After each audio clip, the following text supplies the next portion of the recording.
अस्सलाम वालेकुम, मैं हूं अनम शेख। मेरे अजीज हमवतनों, आज मैं आपको आसान और सादा अल्फाज में एक बहुत ही पेचीदा वारदात समझाने की कोशिश करूंगी।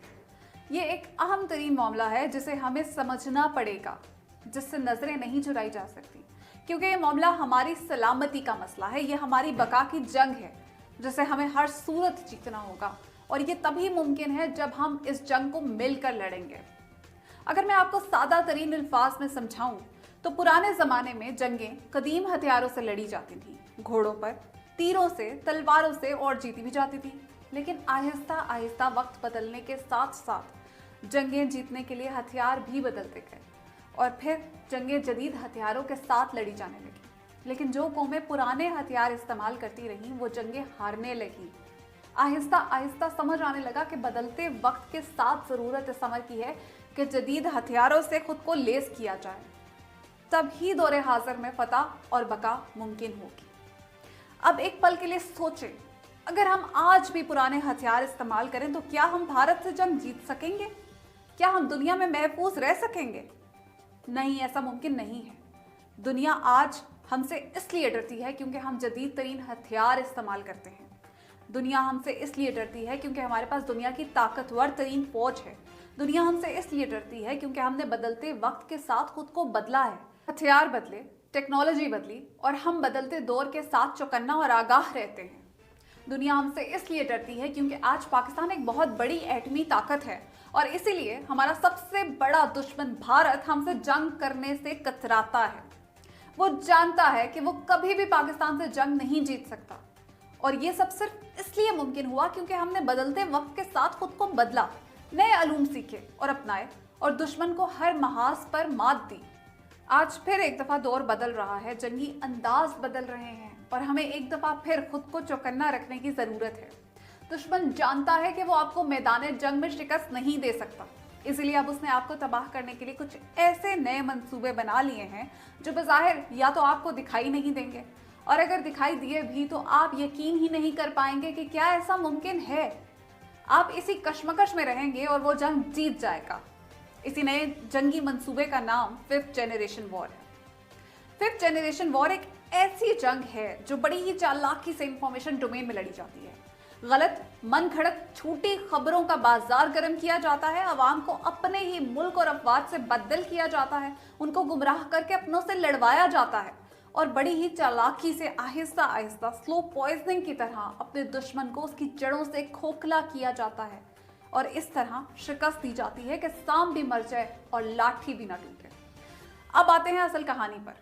पाकिस्तान के सलामती इदारे हमें बहुत अरसे से इस जंग के बारे में आगाह करने की कोशिश कर रहे हैं, लेकिन हमारे दुश्मनों ने अपना जाल कुछ इस तरह बिछा रखा है कि हमारे अपने ही कुछ लोग गद्दारियां करते हैं, दुश्मन के आलाकार बनते हैं, चंद टकों के एवज बिक जाते हैं, और कौम को गुमराह करने के लिए 5th जनरेशन वॉर को झुठलाते हैं और कहते हैं कि ये सब महज एक बकवास है। लेकिन पाकिस्तानी फौज एक दफा फिर हक पर खड़ी साबित हुई। कल EU डिसइंफोलैब, जो कि एक इंडिपेंडेंट NGO और तहकीकाती इदारा है, इसकी एक रिपोर्ट मंजर आम पर आई है। EU डिसइंफोलैब एक मंसूबा बंदी के तहत फैलाई गई झूठी खबरों, मनफी प्रोपेगेंडा, डिसइंफॉर्मेशन को बेनकाब करती है। कल इसने एक रिपोर्ट शाया की जिसमें इंकशाफ किया गया है कि भारत किस तरह पाकिस्तान को आलमी सतह पर नाकाम बनाने के लिए, दुनिया भर में पाकिस्तान को बदनाम करने के लिए, पाकिस्तान की सलामती को, साख को नुकसान पहुंचाने के लिए अरबों खरबों रुपया खर्च कर रहा है, और किस तरह इसमें चंद पाकिस्तानी अफवाज पाकिस्तान के बॉक्स में मुल्क दुश्मनी में भारत की मदद कर रहे हैं। ये पहली रिपोर्ट नहीं है। 2019 में भी एक ऐसी ही रिपोर्ट यूरोपीय यूनियन ने शाया की थी, जिसमें 265 से ज्यादा जाली मकामी खबर रसा वेबसाइट्स को बेनकाब किया गया था, जो 65 मुख्तलिफ ममालिक में चलाई जा रही थी। आइए आपको समझाते हैं कि किस तरह भारत और रॉ पिछले 15 साल से पाकिस्तान के खिलाफ ये मुहिम चला रहा है। अक़वाम मुत्तहिदा और यूरोपीय यूनियन को इस्तेमाल करता रहा है, और ये सब करने के लिए उसने 116 ममालिक में 750 से ज्यादा जाली मीडिया आउटलेट्स बनाए, 10 से ज्यादा जाली NGOs बनाई।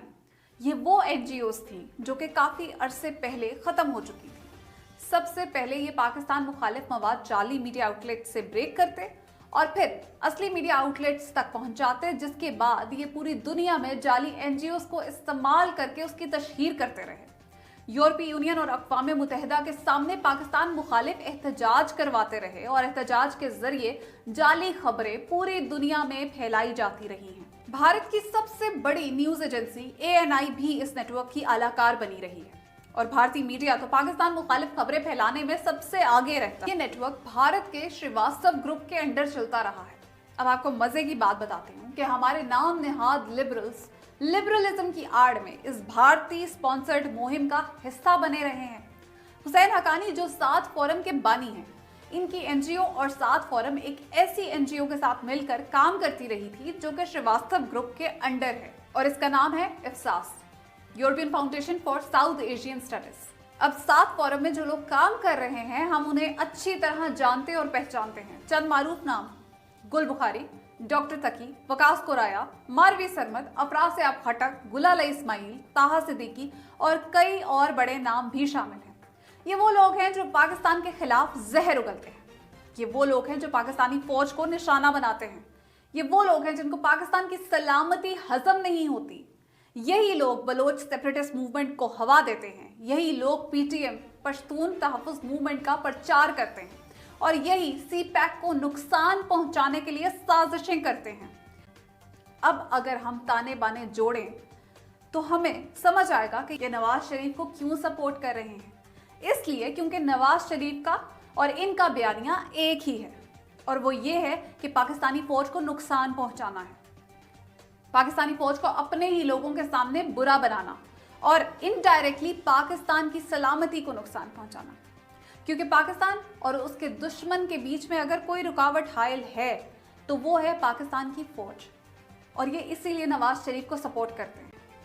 अगर हमें ये जंग जीतनी है तो हमें इनके मंसूबों को समझकर नाकाम बनाना होगा। हमें मिलकर इनके मकरूह चेहरे से नकाब उठाना होगा, इनको दुनिया के आगे बेनकाब करना होगा और ये सब तभी मुमकिन है जब हम मिलकर इनका मुकाबला करेंगे।